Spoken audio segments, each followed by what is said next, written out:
Media మిత్రులు అందరికీ నా హృదయపూర్వక నమస్కారాలు. అప్పటి నుంచి చూస్తూ ఉన్నా మీ అందరిలో ఆనందం, మీ ముఖాల్లో చిరునవ్వులు, ఆ వెలుతురు చూస్తుంటే పెళ్ళయి అత్తగారింటికి పోయిన ఆడబిడ్డ చాలా రోజుల తర్వాత తల్లిగారింటికి వస్తే ఎంత ఆనందం ఉంటుందో మీ అందరిలో అంత ఆనందం కనబడతా ఉంది. అంటే గుండె బరువెక్కిన గుండె ఒక్కసారి తేలికైతే చూడు, అమ్మయ్య మా ఇంటికి మేము వచ్చినాం అనే ఒక సంతోషం మీ అందరిలో కనబడతా ఉంది. నిజంగా ఈరోజు తెలంగాణ రాష్ట్రం కూడా గట్లనే కేసీఆర్ దిక్కు చూస్తున్నది. ఎందుకు 2 ఏళ్లలో తేలిపోయింది. ఏం కోల్పోయినామో ప్రజలు ఇలా అర్థం చేసుకుంటా ఉన్నారు.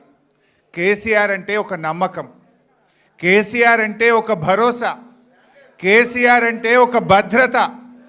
కానీ 2 ఏళ్లలో ఆ భరోసా లేదు, ఆ భద్రత పోయింది. కేసీఆర్ ఉండగా వానకాలం పంట, యాసంగి పంట అంటే ఆటో డ్రైవర్కి చెప్తే ఇంటికాడ ఎరువు బస్తాలు వేసిపోతుండే. ఏనాడు ఎరువుల కొరత ఉండకపో. కేసీఆర్ ఉంటే ఒక నమ్మకం, కేసీఆర్ ఉంటే బరాబర్ టైం మీద రైతు బంధు పడుతుంది అని ఒక భద్రత ఉంటుండే రైతుకు. ఎందుకంటే కరోనా వచ్చినా, పెద్ద నోట్ల రద్దు జరిగినా రైతు బంధు మాత్రం ఆగలే. బరాబర్ రైతు బంధు రైతు అకౌంట్లో పడ్డది. ఒక భద్రత. ఒక ఆడబిడ్డ కాన్పు కోసం సర్కార్ దవాఖానకు పోతే బిడ్డ కాన్పు చేసి కేసీఆర్ కిట్ ఇచ్చి కడుపు నిండా అన్నం పెట్టి తల్లిని బిడ్డను ఆటో కిరాయి లేకుండా ఇంటికాడ దించుతాడు మా కేసీఆర్ అనే ఒక నమ్మకం, ఒక విశ్వాసం. రైతన్న రాత్రి మోటార్ పెట్టి వస్తే పొద్దున వరకు 24 గంటలు నాణ్యమైన కరెంటు బరాబర్ వస్తుంది అని బాయికాడికి మళ్ళా పోకుండా, చీకట్లో బాయికాడ పండవలసిన అవసరం లేకుండా 24 గంటల కరెంట్ ఇచ్చిన ఒక నమ్మకం కేసీఆర్ది. ఆడబిడ్డ పెళ్లి పెట్టుకుంటే నాకు ₹1,00,000 చెక్కు బరాబర్ టైం మీద వస్తుంది అనేటువంటి ఆడపిల్ల తల్లిలో ఒక ఆత్మగౌరవం, ఒక నమ్మకం ఉంటుండే. పిల్లల్ని గురుకుల పాఠశాలల్లో చదివిస్తే ఒక్కసారి ఎస్సీ, ఎస్టీ, బీసీ, మైనార్టీ గురుకుల స్కూల్లో సీటు దొరికిందంటే 6 లక్షల మంది పిల్లల తల్లిదండ్రుల్లో నా బిడ్డ జీవితంలో వెలుతురు వస్తుందనే ఒక నమ్మకం ఆ రోజు కేసీఆర్ పాలనలో ప్రజలకు దొరికింది. అది ఏ వర్గమైనా సరే, ఎస్సీ, ఎస్టీ, బీసీ, మైనారిటీ, రైతన్నలకు, విద్యార్థులకు, యువకులకు, మహిళలకు, అన్ని వర్గాల్లో ఒక నమ్మకం, ఒక విశ్వాసం, ఒక భద్రత నాటి కేసీఆర్ పాలనలో దొరికేది. కానీ 2 ఏళ్ల పాలనలో ఏమైంది? అంతా ఆగమాగం, సగం సగం. ఏది నమ్మకం లేదు. వానకాలం పంట వస్తే ఎరువులు దొరుకుతాయో దొరకయో తెలియదు, చెప్పులు లైన్లో పెట్టే కాలం వచ్చింది. రైతు బంధు ఇగో ఫిబ్రవరి నెల వస్తున్నా ఇవాళకి రైతు బంధు వల్లే పడుతుందా పడదా ఏమవుతుందో ఎవరు చెప్పే దిక్కే లేదు ఈ గవర్నమెంట్లో.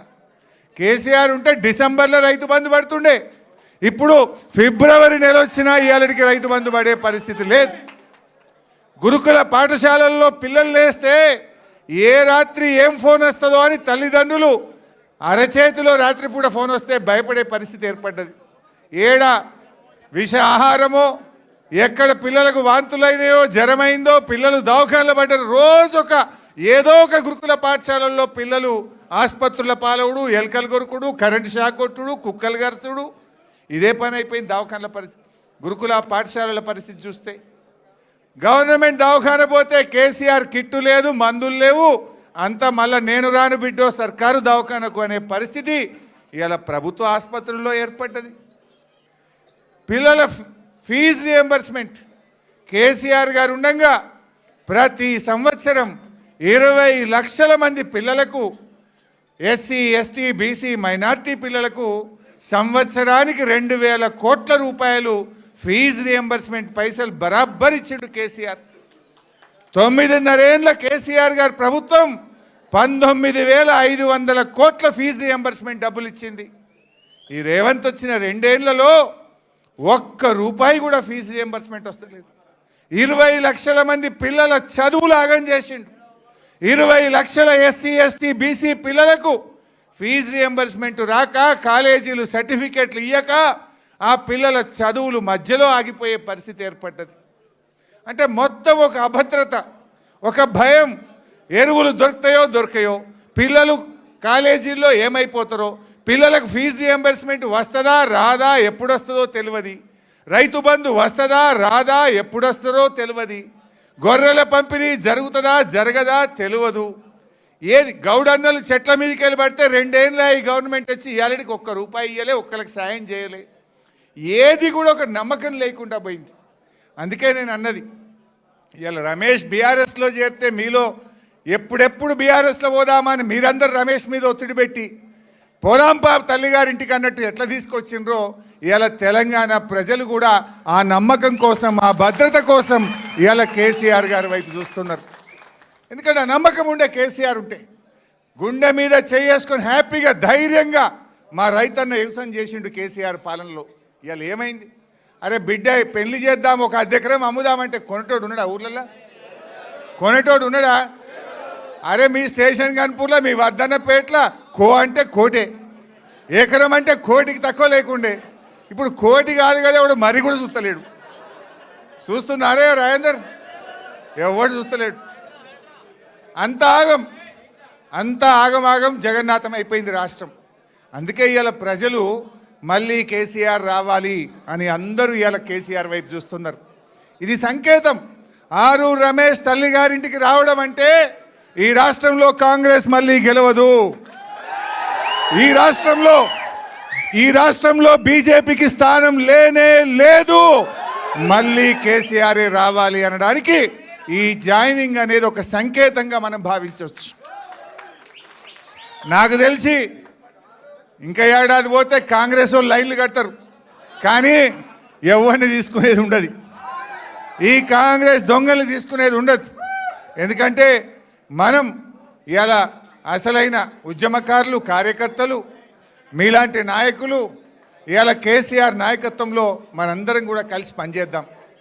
రమేష్ చేరిక డెఫినెట్గా వర్ధన్నపేట మున్సిపాలిటీ మీద గులాబీ జెండా ఎగిరేయడానికి తప్పకుండా ఈ చేరిక ఎంతో బూస్ట్నిస్తుంది. రమేష్ కూడా అనుభవజ్ఞుడు, ఓపిక ఉన్నది, సంయమనం ఉన్నది, పాత కొత్త అందరినీ కలుపుకొని పోతాడు బ్రహ్మాండంగా. మా దయన్న నాయకత్వంలో వర్ధన్నపేట మీద జెండా ఎగిరేస్తాడు అనేటువంటి నమ్మకం నాకున్నది. కరెక్ట్ టైం మీద వచ్చిండు. ఇవాళ నామినేషన్లు స్టార్టు. మంచిగా అందరినీ కలుపుకొని పోండి, బ్రహ్మాండంగా చేద్దాం. ఇవాళ మన లక్ష్యం ఒక్కటే, వరంగల్లో 12కు 12, ఇప్పుడు మా పల్లన్న ఒక్కడే ఉన్నాడు జిల్లాలో, రేపు 12కు 12 స్థానాలు గెలవాలి, కేసీఆర్కు బహుమానంగా ఇవ్వాలి. మనది రాజకీయ పోరాటం కంటే కూడా రాష్ట్ర ప్రజల మీద, రాష్ట్ర ప్రజలకు జరుగుతున్న అన్యాయాలను ఇవాళ సవరించాలంటే ఒక్కటే పరిష్కారం, కేసీఆరే ముఖ్యమంత్రి కావాలి. ఈ ప్రభుత్వానికి రేవంత్ రెడ్డికి పాలన చేతనైతే లేదని అర్థమైంది. ఏ ఒక్కటన్నా కరెక్ట్ ఉందా చెప్పండి. అరే రైతుల సంగతి, మొన్న యాసంగి బోనస్ ఎగ్గొట్టిండు, ఫిబ్రవరి వచ్చినా రైతు బంధు రాదు, పంటల బీమా పత్తా లేదు, ఎరువులు దొరకాయి. అరే పిల్లల చదువులు చూద్దామంటే పిల్లలేమో పుస్తకాలు చదవాల్సిన పిల్లలు దవాఖానల పాలవుతున్నారు, ఫీజు రియంబర్స్మెంట్ రాక పిల్లలు రోడ్ల మీద పడుతున్నారు, ఉద్యోగాలు రాకుండా జాబ్ క్యాలెండర్ లేక పిల్లలు ఇలా రోడ్ల మీద పడుతున్నటువంటి పరిస్థితి ఏర్పడ్డది. ఏ ఒక్క వర్గం, అరే బీసీలకు నువ్వు 42% రిజర్వేషన్ అంటివి, బీసీలను మోసం చేస్తేవి, ఎస్సీలకు దళిత బంధు బంద్ అయిపోయాయి, గిరిజనులకు నువ్వు మంత్రే లేడు, చేసింది అసలే లేదా. ఏ వర్గానికి నువ్వు ఎవరికన్నా ఒక్కరికన్నా ఇచ్చిన మాట నిలబెట్టుకున్నది ఉన్నదా? ఒక్కరికన్నా నువ్వు చేసింది ఏమన్నా ఉన్నదా? ఏమనంటే ఆడవాళ్ళకు బస్సు ఫ్రీ అంటివి, మగవాళ్ళకు డబుల్ టికెట్ కొడుతుంది.